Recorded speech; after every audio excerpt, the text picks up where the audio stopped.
दोस्तों, आज की कहानी है धूर्त सांप और चतुर गौरैया।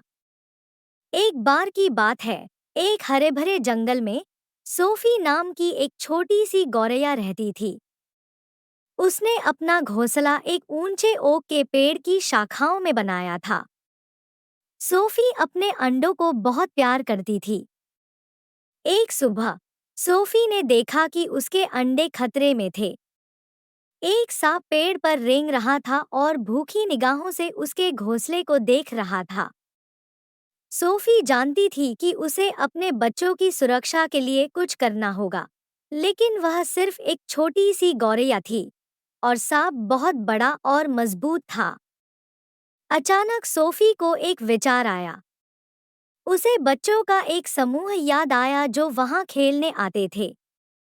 वे बच्चे वहां एक चील का मुखौटा खेलने के बाद छोड़ गए थे।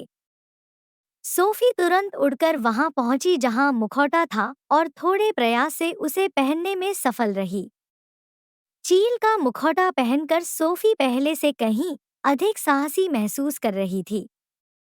वह वापस अपने घोंसले की ओर उड़ गई और जैसे ही सांप करीब आया, उसने अपने पंख फड़फड़ाए और एक चील की तरह एक जोरदार चीख निकाली। सांप उसे देखकर चौंक गया। उसने और करीब जाने की हिम्मत नहीं की। सोफी ने राहत की सांस ली। उसके अंडे अब सुरक्षित थे। सोफी अपनी त्वरित सोच और बहादुरी पर गर्व महसूस कर रही थी।